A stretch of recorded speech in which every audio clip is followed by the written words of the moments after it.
Thank you, Keon. And I just want to echo the thanks to all of the speakers who have volunteered their time again, and to, of course, to Keon and his team at CLASS LLC. They've been incredible partners in getting us ready for this event, and we're so excited to have Keon and his team here and all the speakers. And so again, thank you, and thank you all for joining us this afternoon. So the 502 project, in short, the 502 project is a reference to the HTTP error code for bad gateway, because we are a bad gateway to the cybersecurity community. The short version of the reason that we exist is quite simply because we believe strongly that while we've done incredible work in broadening pathways to formal cybersecurity education in the form of degree programs and trainings and boot camps and certificates, we haven't done exactly the same thing when it comes to broadening access to the community itself. And as a result, we have a lot of people out in the industry who end up in these degree programs, but without any good connection to the community. And it's that community that really fosters that sense of adversarial mindset. It develops connections between professionals. It provides support networks and training and resources in very informal ways that often speak more to the kinds of people that we find in our very own community. And so as a result, we're looking to scale the cybersecurity workforce by broadening access to this community with a large scale centralized online community where we connect to community partners and university partners and state college partners, wherever we can find them nationwide, and bring them into one central location where, if you're a cybersecurity professional, you can find colleagues and networking opportunities. You can find events like this that we run for free all year round. You can gain access to cybersecurity summer camp programs or boot camps or any kind, or classrooms if you're interested in beaming into a K-12 classroom at some point. And we also offer a whole variety of resources and materials for students and educators. And we're largely agnostic to where you are in your career path. We genuinely believe that we're coming together and making these things available to one central community can benefit us all. And so through the 502 project, we're working to make all of that happen. We're an early stage community, and we're hoping you're all going to join us. If you're on the Zoom chat right now, our community manager, John, has pasted up the link. It's 502project.org/class LLC. Fill out a quick acceptable use policy, and you'll be straight into our Discord. If you're at all interested, we'll be running a chat through there. And feel free to connect in, ask questions, and talk about what's going on that side of things. But otherwise, thank you all for coming out to the talk, and I'll pass it back off to Keon. Thank you very much, Dr. Fisk. So here's the deal, and part of the reason that I'm super excited about our guests. Once upon a time, I wrote the textbook on how to be a CISO. And then I found myself not employed as a CISO, and I applied for 500 jobs, and nobody would hire the guy that wrote the book on how to do the job that he wrote the textbook on.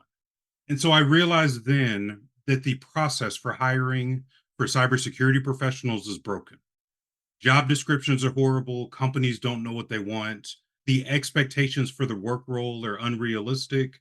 If you're an entry level person and you're looking for an entry level job, they want you to have 15 years of advanced experience in reverse malware analysis and machine learning and artificial intelligence. And some of the products and solutions that they're looking for haven't even exist for the time frame that they say that you're supposed to have experience. And so the 502 project becomes a great organization and cohort of people to make sure that people know what they need to do and how they need to do it and how they're going to enter the workforce and be successful. This conversation related to the future of cybersecurity work is meant for people at all levels who are looking to enter the workforce and move up, because we all want to get promoted eventually, to have the knowledge, the skills, the abilities, and the insights from a panel of experts who are going to share great ideas. Now, each one of my panelists, panel discussions don't work as a webinar. And so we could talk over each other and have a lot of crosstalk and cause Zoom to go crazy. I decided not to do that. And instead, each of my panelists is going to have a couple of minutes to share their ideas, their stories, their experience, and give you, the audience, good insights. After the panelists share their ideas, going in sequence, then we'll have a free-for-all Friday, and everybody is welcome to post questions in the chat. Raise your hand if you want to be on camera. You should have gotten a note if you were in Zoom that this is being recorded. And so if you're not TV ready, you may want to just post a comment and then we'll come back to you later.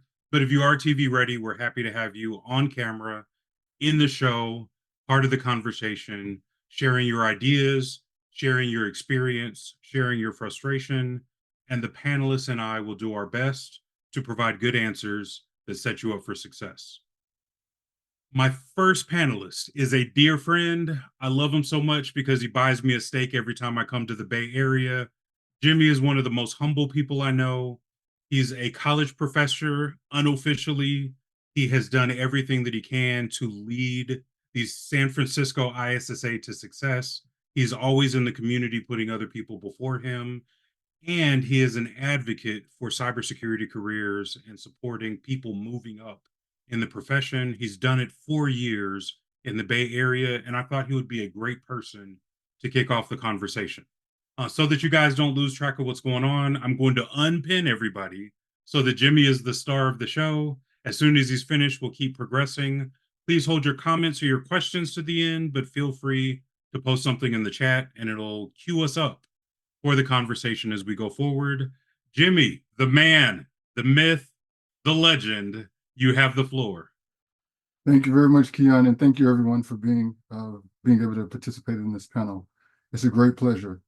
As Keon alluded to, I'm Jimmy Sanders. I've been in the IT field for over 20 years. I realize that's something you don't actually put in your resume too often because ageism does exist.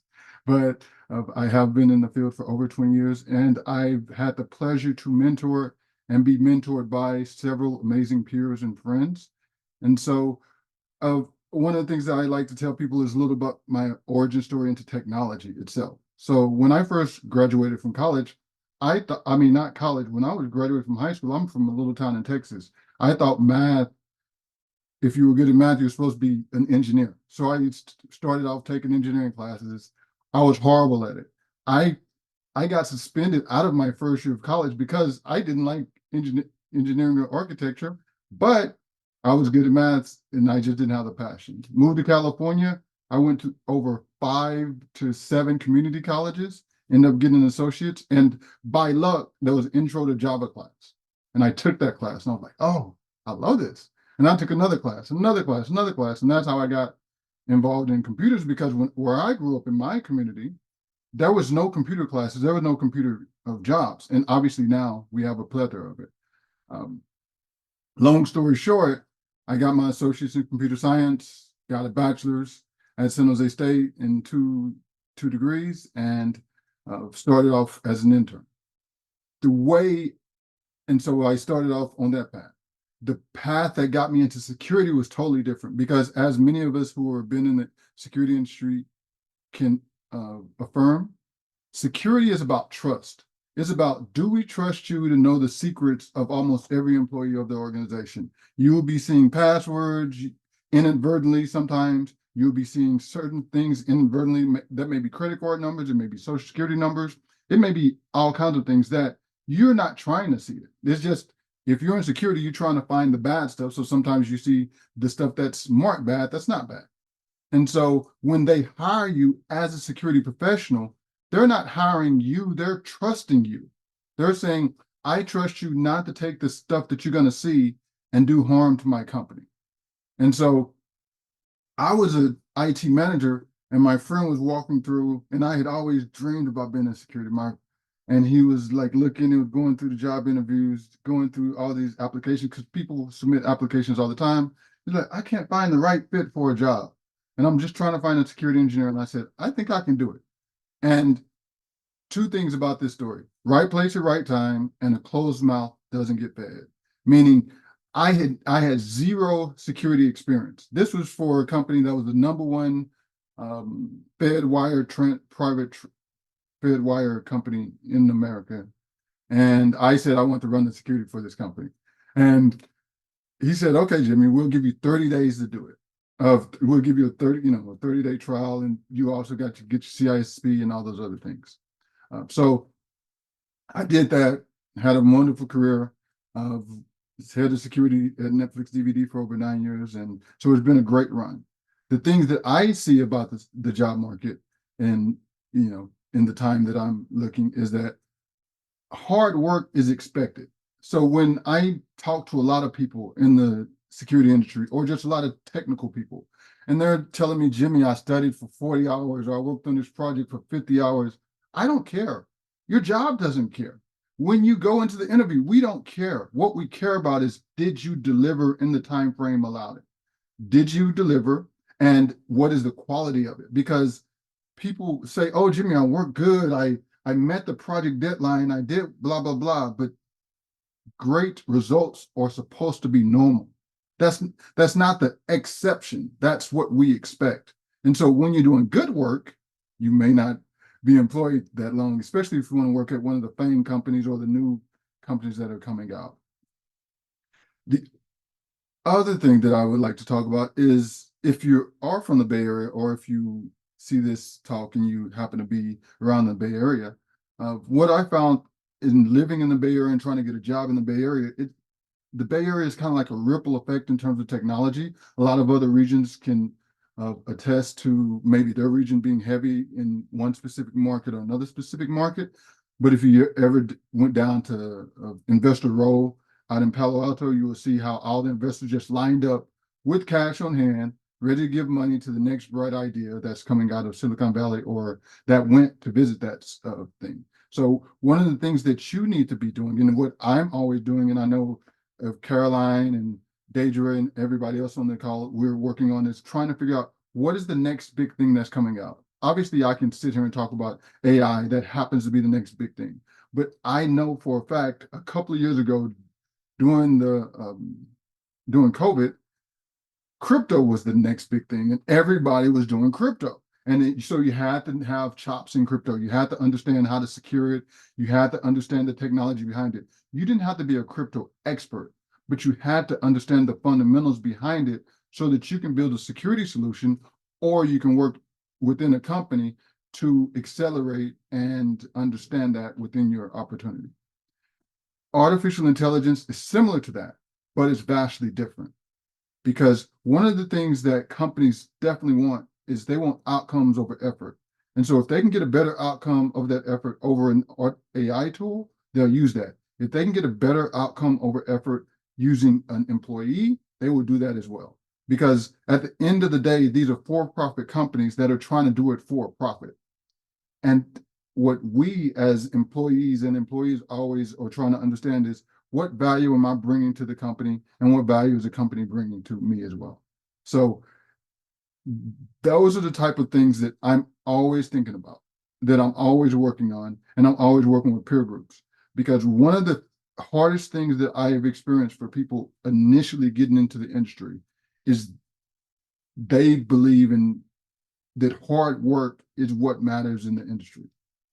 And that is not the case at all. Hard work is, as I stated before, expected. Great work and networking is what excels in the industry, because as the market shrinks and as companies evolve, it helps to know people, so that when a job gets posted, they're letting you know beforehand that the job is posted. Because one of the things that I've seen in this industry, especially after leaving DVD, and I've talked to a lot of peers, is a lot of jobs are posted officially, but they've already had the positions taken. But because of certain employment requirements, they have to post that job and say, hey, we have this position open. When the position, they really have their friend in mind for that position. But hopefully one of the things that your networking can do is, you're that friend they already have in mind, so that you have that job. Because I was talking to another peer, and one of the things that he was telling me is, he has the opportunity to hire people. His problem is that he's getting 300 to 400 applicants easy for a simple job role. And you can be as amazing as possible, but it's hard to be that 1 out of 400 when everybody's putting false things on the resume, that they're the expert at something that's only been around 10 years and you're the 15-year expert. And so those are some of the things that I wanted to talk about. The other thing that I've talked about is how your schools, or how your organizations can help you. So I'm the president for ISSA, of the San Francisco ISA chapter, but there's all these other amazing groups like ISACA, IEEE, ISC Squared. And one of the things that these organizations help you with, not just ISSA, but all of them, is we want you to get a job in the industry. That helps us because we get better members, and hopefully you stay members with us. And so one of the things that we do is there's generally free training, whether it's, if you're in security, there's CISSP training, there's cloud security training, and there's also peer networking opportunities. I remember the first time I entered an organization's meeting, and I sat next to the CISO for First Republic Bank and an executive at HP Enterprise. And in my mind, I was like, I have access to these people just by attending a meeting. I didn't have to pay anything exorbitant. I didn't have to praise them and say, oh, you're amazing people, and, have to try to get in good and, go to these events where you spend $1,000. They're right there willing to give you their time and their mind sometimes, if you're not bugging them too much, and you're also listening, and you're not, and your cup isn't overflowing. Because one of the things that I see a lot of times when I'm talking to people is that, oh yeah, I know that. Oh yeah, I got that. Oh yeah, I did that already. And so they ask you a question that they seemingly already know an answer to. But then they ask, how do they succeed? And so my main thing to everybody is hopefully have a cup that's half full and keep it. And if your cup is getting overflowed, keep making your cup a little bigger so you can take on more information. Up next, Deidre Diamond is an amazing woman.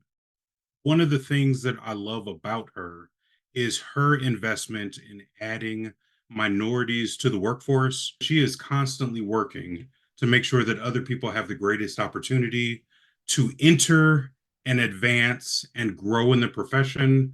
Again, given the topic and what we're focusing on today, I thought that she would be a great person. Her claim to fame is some awesome technology that removes bias from the hiring process. And again, I could not thank her more for being here and sharing her knowledge and her wisdom and her experience with the crowd.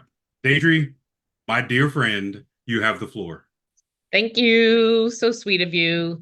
It's great to be with you all. Thanks for doing this social service work, everybody. We do have a serious problem. I think the word was bad gateway. I love that. And hence the 502 name. I really loved hearing that, Nathan. That's what inspired me 10 years ago to do what I'm doing today.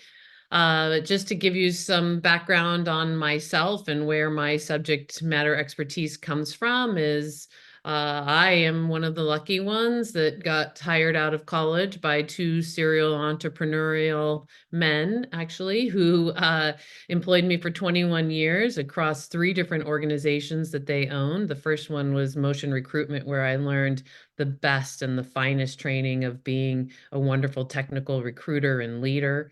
And we built that organization from the day I walked in at number 17 to from $1 million to 89 million in 5 years. And so it was a wonderful, wild ride. And then they asked me to take that model and put it into software sales in security at Rapid7 as the first VP of sales. I then went on to, after building that to 50 million, to being the first, my first CEO role of one of their tech companies in content management. Anyhow, I highlight this because we also have a broken training and development system once we're hired. And as my organization, CyberSN, has evolved over the last 10 years, first really working on the job matching problem, and you alluded to Keon, conscious and unconscious biases. That's one part of the problem. The other part of the problem is just nobody speaks the same language. So the first thing I did was, work with my team to create a common language taxonomy. You can find that taxonomy turned into a career center at cybersn.com under resources. That career center will give you all 10 categories in cybersecurity today, with all 45 functional roles that fall under those categories clearly defined as to what the roles are, titles that are typically associated with them, career pathing, salary data, all kinds of information for you to get your hands on. And it's truly one of the most important things you can do is decide which career you're interested in, because as you're out interviewing, our industry is looking for passion. They're looking for people that are really interested in the work. And it's really easy sometimes when we're new in this industry to not know exactly what we want to do. And I would encourage you to figure that out through research as well as talking to folks. And so, what's this common language do beyond defining roles? Well, it's utilized to create what we call profiles instead of resumes, so that we can all be speaking the same language, job descriptions, in the same capacity, using the same common language. It's a lot to undertake to transform what society has been working under for. It's now, Da Vinci, believe it or not, was the first person to write a resume, Leonardo da Vinci. And the really messed up thing is the resume hasn't changed much since then. It's just whatever a human wants to put on a piece of paper that they think accurately describes themselves. And while that may be true, that's not the same thing that's needed to make a match for a job. And with same thing goes for employers. It's whatever an employer wants to put, or as we all know, cut and paste everybody else's job description. So disrupting that model has been where we spent the majority of our many early years putting our time.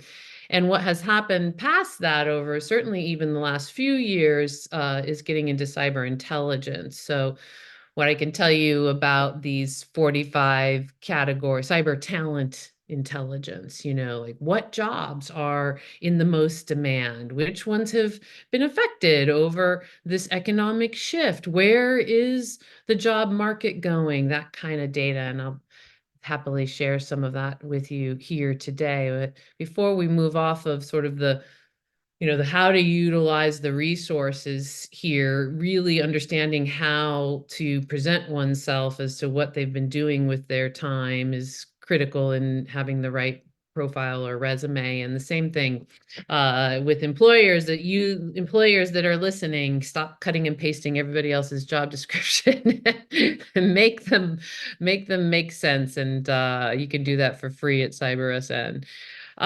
So let's keep talking about cyber careers and what's happening in the space in terms of demand. And we have seen just recently, as we look at all job posting data, and I know that Jimmy, you talked about job posting data and how organizations post jobs and they may never look at the ad response for that job. It is possible. Public organizations in particular are the ones that are doing that. They have to legally post the job.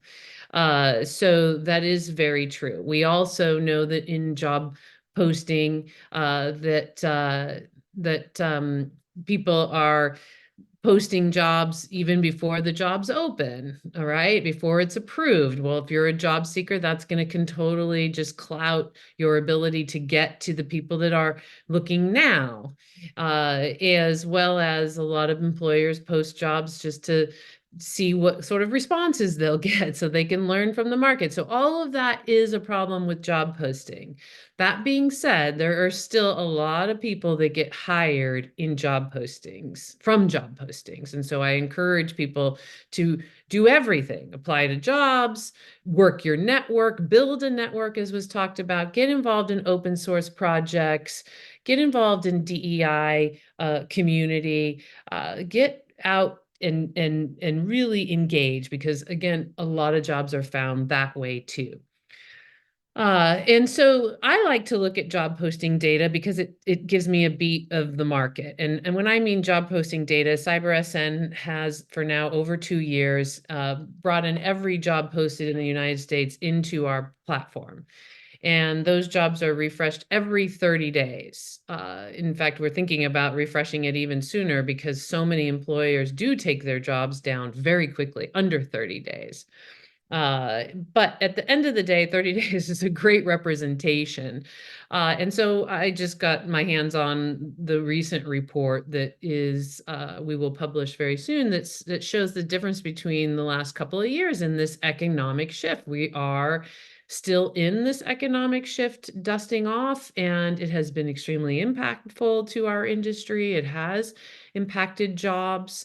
That doesn't mean there isn't a ton of people hiring. There are. It just means the disruption is going to make it harder to get that match. But if we look at the roles that have gone up in postings versus down in postings over the last 12 to 15 months, we can clearly see that the analyst roles are increasing. So coming new to cyber, that's great news. We saw a 14.35% increase in security analyst postings even during this economic shift, whereas we saw a decrease in, let's say, security engineering went down 21%, meaning hiring the more experienced professionals actually went down, and hiring the less experienced went up. And so good news for you all. Again, this is job posting data. However, it is so comprehensive, it really shows us the trends. A lot of uptick in IAM, which is identity access management. Again, more on the engineering side, big increase. So also, of course, a huge increase in risk roles, and anything around risk analysts all the way up to executive seats. With this economic shift, we have seen the community start to put their time and energy into risk, both in jobs and in strategy, because the businesses are demanding it. And that risk isn't just a focus on, traditional security risk practices. It's also a focus on risk of losing talent. And boy, does that bring joy to my heart as somebody that's been out talking about your hiring plan should be your retention plan for the last 10 years. It's really lovely to see the market actually shift and being concerned to retain their talent. Rightfully so. People have thinned down teams, which means you better focus on retention. Also, people have realized that cyber professionals are burning out and need a lot more support. And so, for myself, I've been focused on services around retaining and developing talent for the last couple of years, never mind talking about it for 10 years. So it's just music to my ears, and super happy to see this happening. Chief Information Security Officer roles went up 21% in terms of postings. So for all of you that are listening that have experience, again, we know how hard it is to find the right match. My point is to say that it's still out there. And even though we've seen decreases, we were already short 1 million people. So we have a broken system. I've got a lot of resources for you and things that can help you for sure. Networking, understanding what role you want, and building relationships with high EQ skills, meaning the ability to have a win-win conversation through problem solving, making and managing measurable agreements, lean language. These skills are just as important as any of these other skills that you're looking at. So I will leave you with that to say, do some research on, or go to Toastmasters or comedy clubs, get practice speaking, talking, hearing how you speak, getting feedback from people. Communication is absolutely key to the success of your career. So moving on to our next speaker, I try not to be too effusive because Caroline and I are very close personal friends, but beyond our personal relationship, she is an amazing person in the cybersecurity industry. Person was a specific word because she runs a great podcast called Humans of InfoSec. If you think of some of the biggest brands in the world, she has been part of security leadership at those brands. She's also an advisor for multiple boards, including mine. And so without going too far over the edge, I will just say, Caroline, thank you very much for being here. Thank you for your contribution. I'm very excited about what you're going to add to this discussion. I am so delighted to be here. This is a critically important conversation. My name is Caroline Wong. I'm currently the Chief Strategy Officer at Cobalt. We are an offensive security company. My story starts as a high school student whose immigrant father asked me, Caroline, what do you want to study when you go to college? And I said to him, I love dance and I love psychology, so maybe those would be good topics. And he said, you're going to study engineering and you're going to attend the best school you can get accepted to. And in my household growing up, that was just what you did. You just did what dad said. And I attended UC Berkeley. I studied electrical engineering and computer science. And boy, that was not easy. And it was not very fun. And I graduated with not a very high GPA. But one of the interesting things about degrees is that years later, nobody knows what my college GPA was, but folks are aware of the type of degree that I got and the school that I went to. So that's just a little bit about my personal background. At Cobalt, I'm very delighted to share that from a demographics perspective, we do track certain things. And one of those is that we have 48% females at Cobalt. We have 51% males. We have 1% non-binary folks. And on our executive team, we actually have a 50-50 split male and female, which is, I think, quite extraordinary. I think it's quite extraordinary for tech. I think it's quite extraordinary for cybersecurity. It's quite extraordinary for a startup, which we are a Series B startup. I want to talk a little bit more about my story and how I got here. I started off as an intern. At the time, it was between my junior and senior year in college. I looked for an internship, and I decided to look around the area where my boyfriend's family was living because I didn't want to live with my parents that summer. I was extremely fortunate. I got a gig at eBay as an intern in their IT project management department. And fast forward a little bit, over the years, I've had opportunities to do security on security teams at eBay and at Zynga. I've done product management at Symantec. I've done management consulting at Cigital, and I've been with Cobalt. I actually started when we were just 10 people big in 2016. I also think it's important to mention that when I was at Cigital doing management consulting, there was this time in my life when my daughter was just a year old, and I found myself the primary breadwinner of my family. I was living in San Francisco at the time, which is a place that is very expensive to live. And I was told that I no longer had a job anymore. I got laid off. And the reason I have decided to share that a lot more recently, these past couple years, is because it's been a hard market. And I want to share that a lot of times roles are eliminated, and it's kind of a company thing, and who knows what will happen next. None of us know. It's not possible to know. I want to share about a report that I worked on in 2017.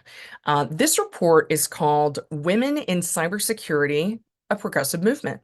And in just a moment, I will find a link and I'll also post it into the chat. So one of the things that I realized when I reflect on my career is, as a little girl, I thought to myself, I would like to be a rock star. I would like to be a giraffe. I would like to be an astronaut. I would like to be the president of the United States. I never thought to myself, I would like to be an executive at a cybersecurity startup.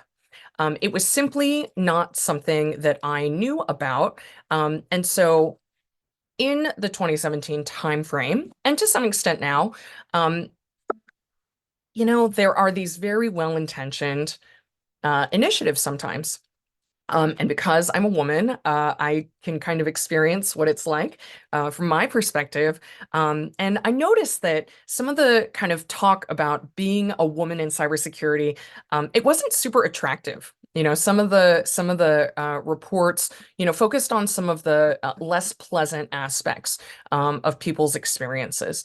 Um, Underrepresentation, inadequate pay, different challenges in the workplace. And so this particular report really talks about sort of how great it is to be a woman in cybersecurity as an example of one type of minority that has an opportunity to thrive. And it's a part of the story that I really wanted to share that I feel like doesn't always get out there. And if I happen to be a 12-year-old girl and I'm learning about what it's like to be in cybersecurity, I'm probably more likely to wish for it as a future career if what I hear about it is there's great travel opportunities and you can work remotely and sometimes you get paid really well, than if some of the more negative aspects are being brought up all the time. Keon mentioned a podcast. We've got, I want to say, more than 80 or so episodes of the Humans of InfoSec podcast, including a few folks who are presenting today. Humans of InfoSec is a passion project of mine. And one of the reasons why it's so important to me is because so many of the people who are leaders and experts in the industry today, they started in all sorts of different places and everyone has a different story. I would say offhand, like a good 20% of the folks that I've interviewed for that podcast didn't graduate from high school or college or dropped out, or, people just have all sorts of different experiences. So really encourage folks to check out Humans of InfoSec, where you can learn about the paths of a lot of different kind of people. I have some specific advice for this group. I am often asked the question, hey, Caroline, I'm really interested in cybersecurity. What certification do you think I should get? And what I say to the person who sends me a message like this is, it doesn't matter what I think. What matters is what the market thinks. And as Deirdre was just telling us, the market shifts faster than every 30 days. And so my advice to folks who are seeking a role in the industry is to conduct your own market analysis. If you're looking for a job, go and look at every open job posting you can find. Make a list of literally 100 of them that you might be in the general area of qualified for, and begin to make a list of the requirements for those job roles. Because that analysis, I believe, will tell you much more than I could ever tell you, whether to get your CISSP or your OSCP or your whatever, pick a letter acronym. The market is going to tell you what employers are looking for. The other piece of advice I have is some folks, when they're conducting a job search, they'll make one resume and they'll submit that same resume to many different jobs. My recommendation is to create a different resume for every single job description. And I recognize that that takes hard work. But as Jimmy was saying earlier today, hard work is just table stakes. In order to really stand out from the crowd, I think that a custom resume for each and every single job description is worth the time. I also want to say that, as I mentioned, I got laid off in 2016 and I went on my own experience at that point in time doing job searching, and job searching can be emotionally difficult work. I want to acknowledge that. And I want to say that one of the things that's really important for any of us when we find ourselves in that position is to try and really take care of our energy and to try and approach each and every single opportunity as though it's new and as though it might work out great. Even if over the past 2 months, I've gotten 100 rejection letters and 100 no responses, that 201st opportunity that I'm interested in, that I'm writing a fresh new, resume based on that job description for, I need to really bring my pure energy. And that's not easy to do, but I think it's very important. Piece of advice number 2 that I have is to consider that not every job in cybersecurity involves an analyst or an engineer role on a security team. There are lots of companies out there that provide cybersecurity products and services and solutions and offerings to the world. And guess what? Each and every single one of those companies does not only have cybersecurity positions open, they've got sales positions, accounting, IT, help desk, project management, program management, product management, engineering, HR, really any type of function that you can imagine at an organization is available at these companies that provide cybersecurity services, products, and solutions. So if you happen to have an expertise or experience in one of those areas, that I think is another way to transition into the industry that folks don't always think about right away. I want to kind of close up by saying a couple of things. Something that's been mentioned today is learning how to speak about cybersecurity. When we meet people, we get first impressions of people. And based on what people say and how they say it, we get an impression. Perception matters, in a job searching environment. And so, I agree with some of the advice that's been provided previously. Join Toastmasters, attend networking events. I would say that, it's really important to do the hard work and to learn and to know your stuff. And it's also important to be able to effectively communicate about what you know and what you can do and how you think. Thanks to Keon, who I think posted a note in the Slack. I am an instructor of courses on LinkedIn Learning. And if you find my profile on LinkedIn Learning, which I'll post in the chat in just a moment, and if you connect with me, if you follow me, I often put links on my feed where you can view my cybersecurity courses at no cost. Those include Cybersecurity at Work, which is a little bit of a basics, foundational type of course, content on the OWASP Top 10, which is about the most common web application security vulnerabilities, as well as security metrics. So I'm delighted to be here with each of you today. I'd welcome connecting with any of you on LinkedIn and really just enjoying today's discussion. Really glad to be here.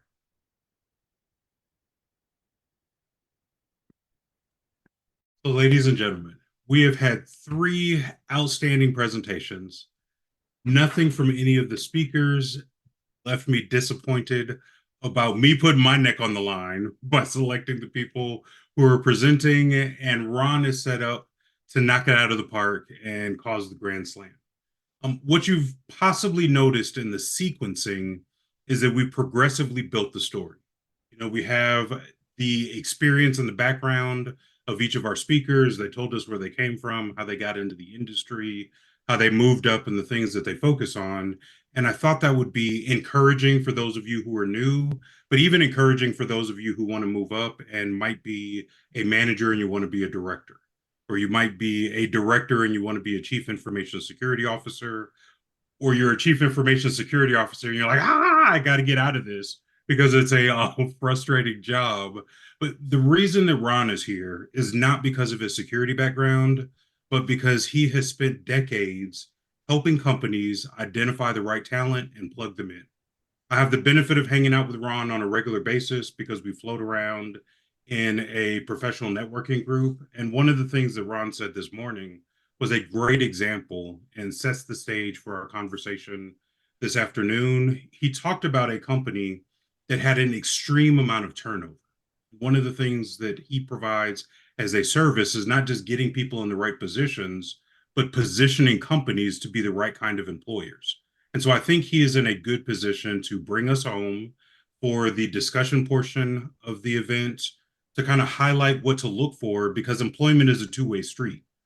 You want to be the right candidate for the company that you're working for, but you also want the company that you're working for to not be insane or abusive or overbearing or demanding or create a hostile work environment. And so, Ron, I hope that I've done a good job to set you up to drop knowledge and wisdom that sets everybody up for success so that the right person can connect with the right employer. Take it away. Absolutely, Keon. This has been very interesting. This is first session of Keon's like this I've sat in on. And what's been interesting to me is for each of the speakers, we've all come to where we are within IT, within security, and we've all come from different angles and different ways that we've all gotten here. So I'm going to give you about 2 minutes of how I started, because it ties into practically everyone who's spoken before me. I was a typical high school kid that didn't know what he wanted to do. And I had the opportunity to go out, and I lived in Pennsylvania at the time, and go to this new school they just built called Dauphin County Technical School. And I went out there and I took something called computer science. I didn't know what the hell that meant, but I thought, hey, it'll be interesting to do this. And I took to IT and programming and security and everything like that, like a fish out of water. It just really resonated with me. In my senior year, I had the opportunity to go out on a cooperative program, and I worked for a company, electronics company called AMP Incorporated, doing programs for them. And then I was kind of picked out from there for the person I worked with. When she moved on to a consulting company, she called me 2 weeks before I graduated from high school and said, hey, we want to talk to you. And I'm like, oh, I thought I was just getting a free lunch. I said, sure, I'll go talk to you. And it ended up being the best offer that 18-year-old kid could ever look for, because not only did they offer to give me a start in my IT career, they actually paid for me to go through college full time. So I had a very luck of the draw, so to speak. I say all that to bring you up to where I am currently. I have been in IT all my life. I have been in development. I've been in management. I've been in sales, and I've all in the services perspective. But then I moved over to software sales. So I worked for some of the larger software companies around at the time, CA Technologies, CompuWare, a number of Oracle. And the one thing I noticed from an employment perspective is that the reason I was successful is that I would be able to speak the customer's language. And by that, I mean, what outcome are we looking for? Either both from a security perspective or from a business perspective, what is the outcome? And I found that the people that are able to be technical, but translate what that means to the business are the ones who tend to move up. They're the ones that tend to network in the right areas. The right areas sometimes aren't necessarily with your IT people, they're with the business people that need the IT results. And so if there's one jewel I could leave with you is stay human, stay normal, increase your communication style and increase your communication audience. Now take that to where we are today. Several people have mentioned before I spoke, it's a tough job market out there. I saw this, I think in 2005, IT took a big dump just out of nowhere, just everything kind of crashed at once. And I kind of rode those waves during that time period. But the people that tend to be able to stay on top of the waves are the ones who were adaptable. And they were adaptable both from a technology perspective, they were adaptable from education perspective, and they were adaptable from a connecting perspective. By that, connecting with the end user, connecting with the business. So I'd say all that to just all the speakers have spent in their own way have all touched on those points. Now, when you're seeking employment, Caroline's suggestion or recommendation was absolutely perfect. I tell people all the time, when you see a job description, if you can do 75, 80% of that description, and that's something you're interested in, you should apply. But you shouldn't send just one resume. For each job that you are applying to, you need to customize your resume. You have a core resume, but you customize it to be transportable to what you're looking for in your next opportunity. Not only do you transform your resume, transform your connection points. Start talking to people who are doing the job that you want to get to. Find out how they got there. Find out who they know. Have them introduce you to some other people that are in their particular area of discipline. Find out from who their user base is. Get to some of those meetings where you can talk to people and understand the impact of what this particular solution provides to your business or their end user. The more connections you make, the more coffee meetings you attend, the more you get out there and network, the more probability of your chances of getting that job go up, significantly go up. As I can't stress that enough. Yeah, let's see. What else would I tell you? I just say network, network, network, network. That is probably one of the most important tools that you will find, particularly in today's tough economy and tough job market. The jobs, I tell you, I never got a job that was posted. I always got a job that was never posted. That's the job you want, the job that is never posted. And the only way for you to secure that is to be out there, get your tentacles out there, touch the people that you need to teach, customize your resume, do what you have to do, start speaking the language of where you want to be and where you want to live before you get there. That's my best advice. Ron, you still have time on the clock, and I'm not going to let you get away that easily. One of the things that comes up in employment is a resume. Yes. I know we have some executive people here, so I'll use an executive example, but still applies to everybody. If I want to be on a board of directors and I tell people I want to add value to a company as a board director because I have the right skills that fit their skills matrix, they're going to pay me no attention if I don't have a well-written board bio. And so the board bio, in the context of this conversation, becomes equivalent to the resume. Some resumes that I've seen are hot garbage, and some resumes that I've seen are pieces of art. But given the number of resumes that you look at and how you coach people, and given that even employed people need a resume to move up to the next level, what are some of the strategies, given the work that you do, that you would recommend on what to focus on, what to highlight? You know, if I have 50 years of experience, do I have a 20-page resume, or is it always 2 pages? Or if I have no experience and I can't fill out a full 2 pages for a resume, what do I put on there? What say you, sir? What I say is typically I tell my clients or associates to have a resume that really extends no more than 2.5 pages. I love to keep them to 2 pages, and I tell you why. I read resumes every day, all day, and I can tell you those that are hit page 4, they won't. I don't even see page 1. I'll just be completely honest. Just if they're a long resume, it loses my attention right off the bat. I'd like to make my resumes clean and concise. By that, there are a couple of things I want on it. Of course, your name. I want your contact information, with your email address, with your cell phone number. I'd like to have a summary of skills, and those can be bullet pointed. I'll tell people to take your top 6 skills, no more than 9. I just want a small little block and see where that connects with what I'm looking for. And then I want to hear what you've done career-wise on your job descriptions. Now, here's what's really important. And somebody mentioned earlier about taking a job description and basically making that your resume.